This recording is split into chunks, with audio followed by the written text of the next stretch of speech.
Hi YouTube. I am back and a little late to the party, but I am doing the mid-year Freakout Tag. Uh, I'm gonna let y'all know in advance that I'm probably not gonna answer all these questions because I don't have answers to all these questions. Like the books that I need to read before the end of 2020 that are like new. I haven't been to the bookstore in a while. Don't know about y'all, so I'm not really up to speed on what's new, but I'm gonna answer the questions that I'm gonna answer, so without further ado, let's go. The first question is the best book of 2020. I've read 32 books so far this year, and I had them open on my computer, but then I moved the screen. So let me get back there.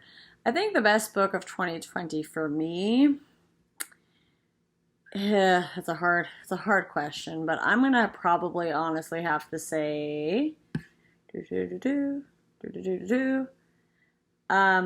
it's gonna be one of the Brandon Sanderson books that I've read this year probably so far, and I don't know, I think because I listened to the Mistborn Era 1 and 2 on Audible, that they don't have like the same impact, so I'm gonna give it to Elantris. It's the best book I've read this year so far. Rhythm of War might knock it out of the water when it comes out, but we'll see. So for right now, my favorite book this year has been Elantris. I'm also gonna say I've like a nonfiction book here. I really enjoyed the Sandworm book. It's about the Sandworm hacker group out of Russia, and it was really good. That's one of my favorite nonfiction books I've read this year. The next question is the best sequel in 2020. I'm gonna make the sequel be a series that is a secondary series. So I'm gonna say the whole secondary series was a great sequel. So I'm gonna go with the Mistborn Era 2. I don't actually know if this is... Oh, yes, this is the first one. So Alloy of Law, Brandon Sanderson is the first part of Mistborn Era 2.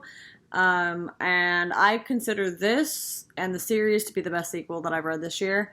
I honestly liked Mistborn Era 2 more than Mistborn Era 1.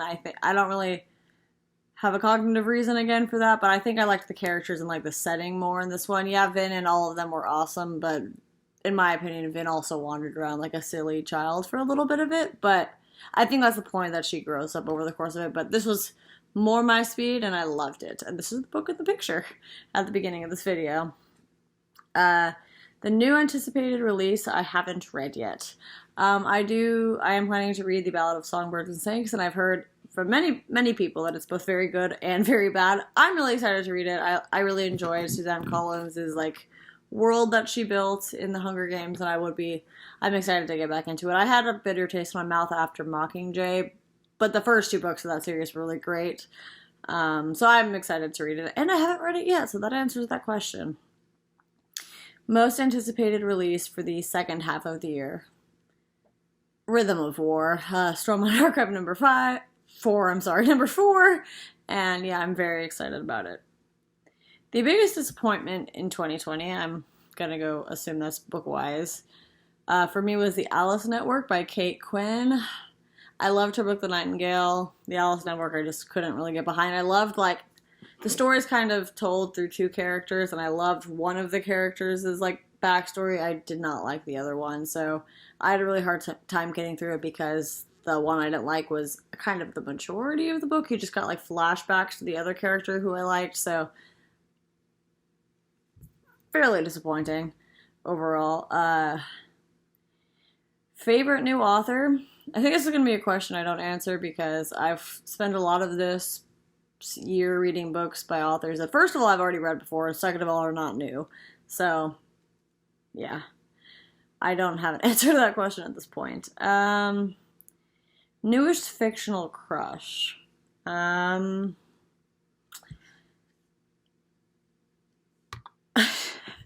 I don't really know, but I think I'm going to go with Augustus from Beach Read. He's just a sexy, machismo sort of like writer character, and he seems to be really attractive, so at least it's how it's portrayed in the book. So that's the only person I can like visually in my mind kind of just be like, I have a crush on them. It's also a romantic book, which I don't read very much of, and you'll hear more about that in a minute, but I guess he could be my newest fictional crush. He was a mess, but like he was pretty, and that seems to be my style. So newest favorite fictional character, also from Mistborn Era 2. I loved Marcy. She was awesome. She is one of the female characters that we meet in this book, but she's in all three of the books that have come out so far. I think it's one of Sanderson's better writings of like a badass female character, and she's very much about like getting stuff done and like doing her own thing and not being in the shadow of a man, so to speak. But I loved her. She was awesome. She was a really interesting storyline to follow, and I think some of the female characters in the Stormlight Archive are probably better than her, in my overall opinion, but I haven't read those this year. And also, I don't remember them well enough to, like, fully compare them at this point, but I loved Marcy from this book. I'm also not going to answer the books that made you cry question, because I have not read any sad books this year. So I'm okay with that.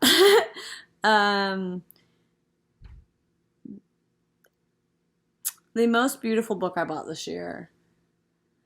Let me see. Did I buy any? I haven't bought a lot of books this year, if we're being honest. Like physically, because I haven't been going to the bookstores. So I did order.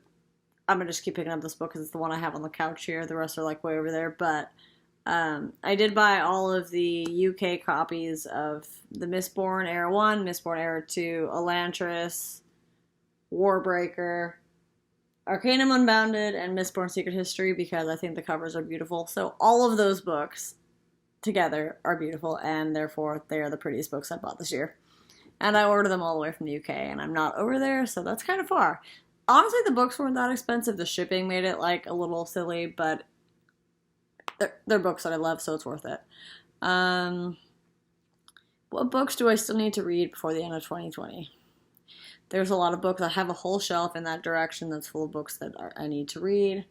I think before the end of 2020, I can say I need to reread the Stormlight Archive before the book 4 comes out. I have a large number of IT, technical, and cybersecurity books I need to read before the end of the year. I'm just like looking that way because that's where my to be read shelf is, but I want to reread East of Eden, which is my favorite book this year. I think I'm doing that in conjunction with the self-care readathon to fulfill one of the prompts for that, and I want to reread it anyways. It's on my list as soon as possible to read White Fragility, Why It's So Hard for White People to Talk About Race. That's one of the books I've purchased for self-education during this time.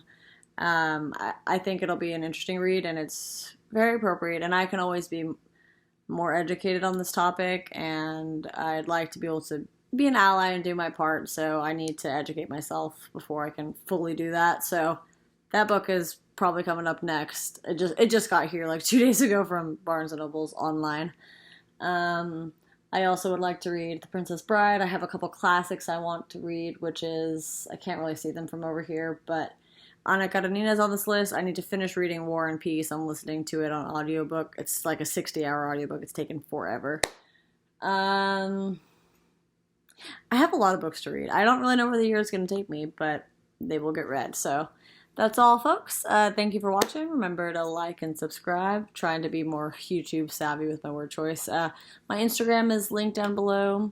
Also, continue giving to and supporting the Black Lives Matter movement, because Black Lives Matter, and it's important to help how you can, and if you can't financially contribute, there's other ways to help. I'll continue just linking everything below like I have on the past few videos. Yeah, that's where we're at. I am planning on filming my Haruki Murakami related books video, and I've read a lot of his books, and I have some thoughts, and I think it's worth its own video, so that's upcoming. Hope you all enjoyed my bookshelf tour. A wrap-up will be coming up soon for June. And yeah, so I have those 2 videos in the works, but that's all I got for now. So thank you for watching. Hope you have a great rest of your day, and to continue to wear a mask, bro. It's important. Stay safe out there, y'all.